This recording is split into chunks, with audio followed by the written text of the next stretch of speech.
Who are the top 10 movie directors of all time? I have no idea. But what I do know is after watching 2,500 films, there are 10 film directors that really come to my mind when I think of my top 10 favourites of all time. Whether that be on a metric of consistency, how many films they've come out with that I've loved, or just the influence they've had on my life or cinema in general. Let's go through my top 10 favourite directors from 10 to 1. In our 10th place, we have Denis Villeneuve, a director who I didn't actually realise would make it onto this list, but looking at my ratings for his films, he deserves to be here. Tackling huge science fiction adaptations, Dune, Blade Runner, political dramas like Incendie, thrillers like Enemy and Prisoners. This man is pulling in feats that not many filmmakers are currently able to accomplish. And I actually think his work is only going to age better over time. As of right now, he has to be considered one of the most consistent filmmakers working today. And having seen all 10 of his films, there has only really been one that I haven't liked, and that was his debut back in 1998. So we've got Hayao Miyazaki.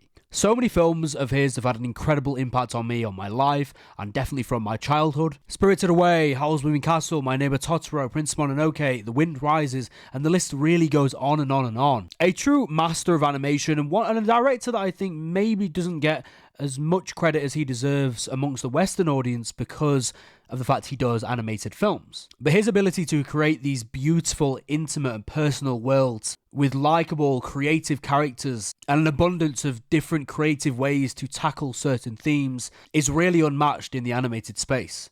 Next page we've got the Cohen brothers. I'm going to bunch them in one, but it's more specifically Joel Cohen as a director. The Coens are probably the directors to actually get me into film at a young age. You know, some of my favourites, Miller's Crossing, No Country for Old Men, Fargo, Oh Brother Art Thou, and again, the list goes on. Masters of dialogue, humour, wit, and just inputting their style exactly where it needs to be. Clever and creative writers and really accomplished directors. Seventh place we've got, in my opinion, one of the best working directors today, a man who I don't think has ever missed, and that is Paul Thomas Anderson. This man's catalogue is absolutely ridiculous, from great works like There Will Be Blood, Boogie Nights and Magnolia, to The Master, Punch Drunk Love, Inherent Vice, and the list again goes on. Every film has this unique, bold visual style, and everyone is just gorgeous to look at, with trademark and memorable characters and writing that really hits you in your feels. I think the best thing about him is Paul Thomas Anderson is still young, he's still early on in his directing career, and I can't wait to see what else he comes up with, and he may even end up within the top 3 of this list by the time his career is over. Sixth place, another one that for me is one of the best working directors today, comfortably within that kind of top 5, top 3 spot, and that is South Korea's Park Chan-wook. A man who creates just these beloved, nightmarish, dark, romantic, thrilling stories, who still manages to sprinkle in political and social themes as well.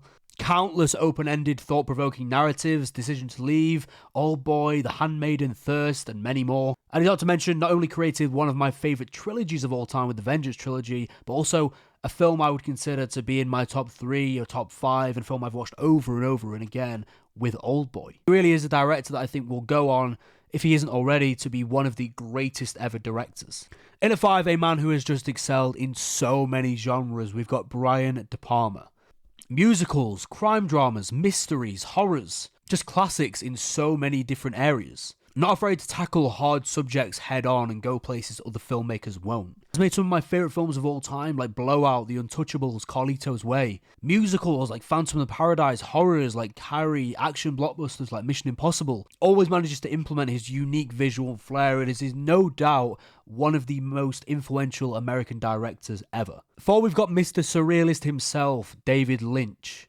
A man who, like many of us, I can't pinpoint exactly why I love. A true artist in cinema, and one whose style is so unique and significant, it's had such a grand impact on modern cinema as a whole. One of the most gifted and surreal visual storytellers ever, and a filmmaker that took making a film to a whole new level. I pretty much just love most of his films, from his directorial debut with Eraserhead to my favourite with Lost Highway, Mulholland Drive, Blue Velvet, The Elephant Man, A Straight Story. All of them. Into the top 3, and at 3rd place we have Martin Scorsese. One of the most revolutionary, consistent and influential filmmakers ever. I've seen every single one of this man's films, all 26 of his full-length features, and I actually think I've liked every single one except maybe 1 or 2, and they were his first 2 films. A truly gifted storyteller that has tackled so many genres. From religious epics to gangster movies, sports movies, and really intricate and detailed character studies. He really is a man who has done it all and is one of the main reasons I'm as into cinema as I am today. In the second place, we've got Sweden's own Ingmar Bergman. No director has ever been able to evoke emotions out of me as much as this man has. Every shot in every single Bergman film manages to elicit the provided feelings tenfold. Whether it's, say, themes on humanity, sexuality, religion, family, relationships, whatever it might be, this man has tackled it all. Truly one of the greatest and most influential writers in cinema, and a man who just presented such a unique understanding of human philosophy and human nature and put it to screen. And a director who really explored topics like no director before, really, and one who is still referenced constantly today and has made some of my favourite films of all time.